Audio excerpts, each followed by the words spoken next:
Okay. Ken, first of all, injury update. Can you tell us guys like Hartlett, Wingard, Schull, whether they'll be available or not? No and no. Unavailable this week.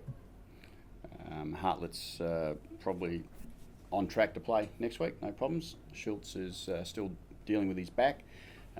His will be a little bit more wait and see how he goes over the weekend. He'll run Saturday and see how he's at. And Chad's quite a simple. We've scanned Chad yesterday, later in the because he still had some awareness, so we're a bit mindful of that. So with the scan, there was some signalling there that suggests that you should be cautious, and we'll be cautious. As much as we'd love him and need him to be out there this week, we've got to take the long-term view.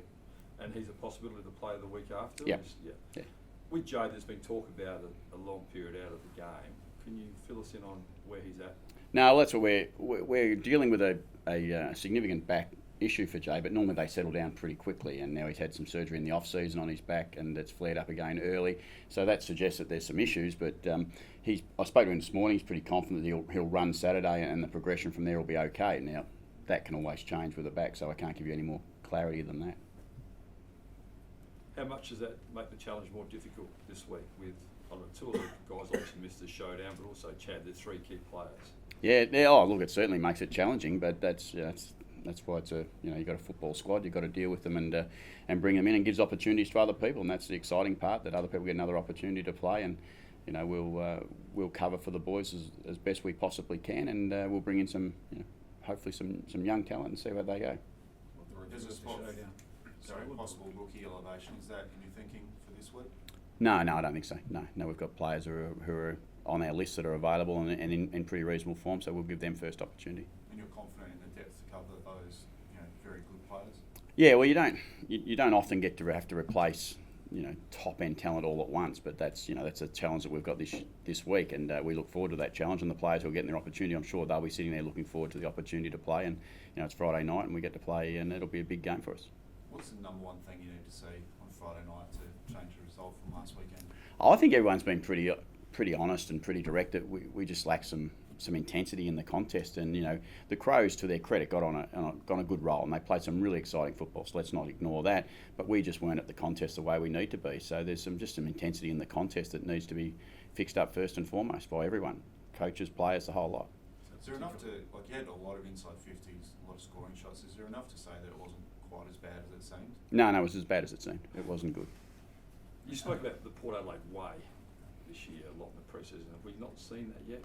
No, it's been off and on. That's typically that's why we've performed the way we have. We've seen throughout the pre-season, we've played, even through the pre-season, first round Sydney, we played pretty good with a young side. We had a disappointing second round, played really strong third round.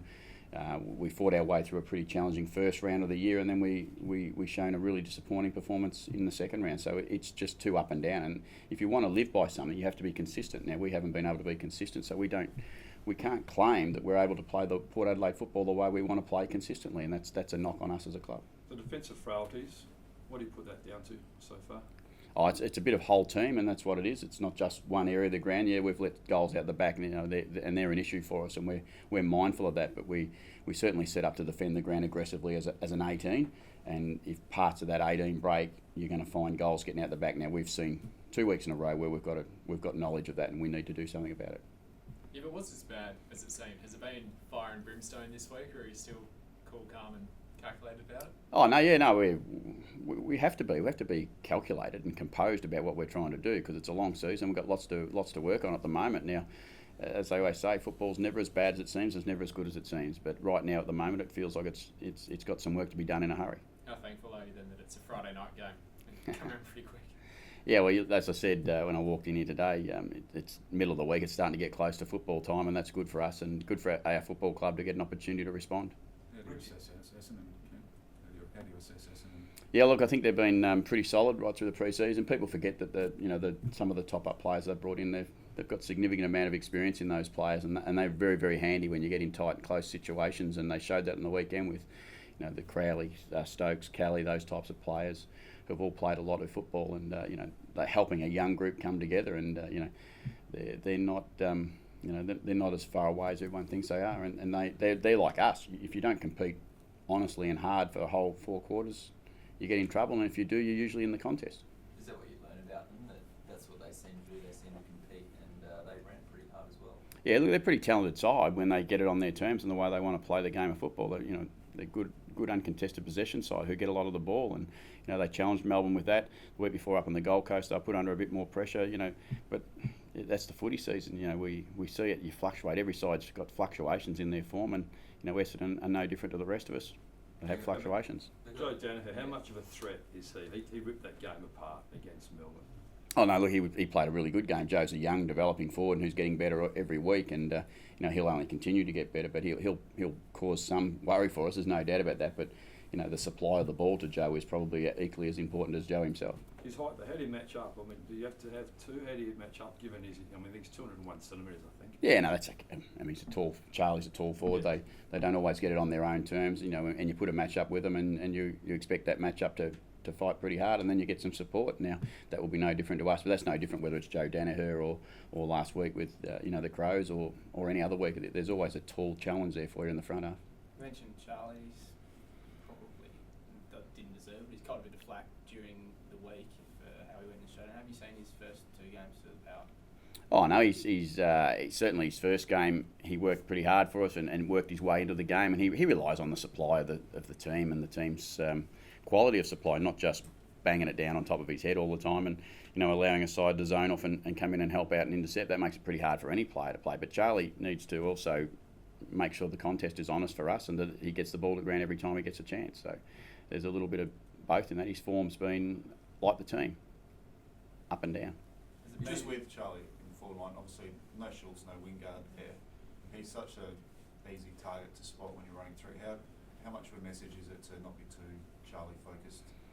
Oh, the message is The forward line? choose the right opportunity and the right person at the time. And it's not just about Charlie. There's Westy down there, and there's Jake, and there's Robbie Gray that can play down there as well. And there's certainly plenty of players that are down there. But you can understand why the team initially is going after Charlie a little bit. The boys have only just got to play with Charlie a little bit, so they recognise what he can do, and they've gone after it a little bit. And I don't blame them for going that direction. We just need to make sure we work some more opportunities off that.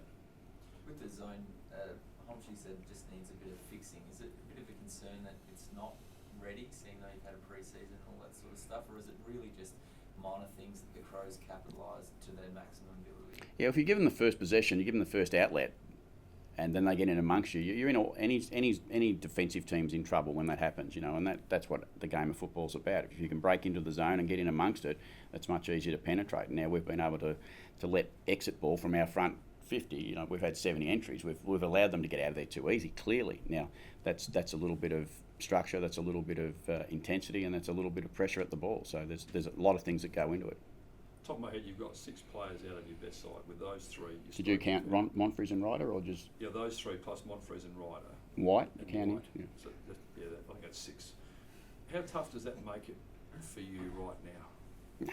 That's what the challenges of AFL season are. You don't always have them all available at any one time, and every side at some point will go through some challenging times with personnel that are available. For us, the depth of the squad is what we've got to rely on. Who needs to step up then to fill that void?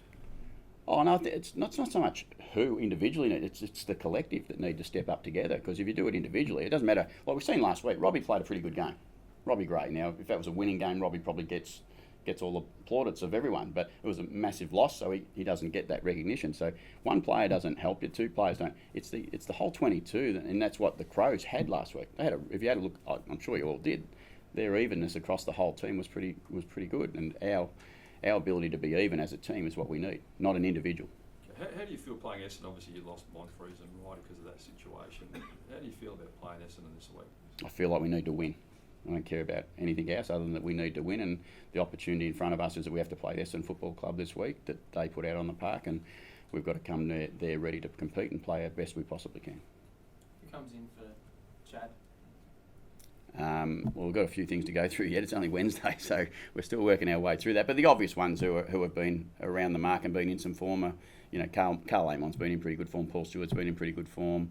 All the boys. Sam Colquhoun played well last week. The squad in the sample last week were pretty honest, to be fair, with the numbers down on personnel that we had out there. So I think Chad Corns and the boys that is, have done a pretty good job. So anyone who's in pretty consistent form will get an opportunity.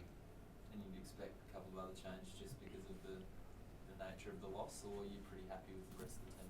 Oh no. They're, you know, there's some consequence, but you know, sometimes some of that's taken out of your control by, as we've seen with some injuries and stuff that make it a bit harder. So, but yeah, there'll be change. There's no doubt about that. But we just need to make sure we make the right changes.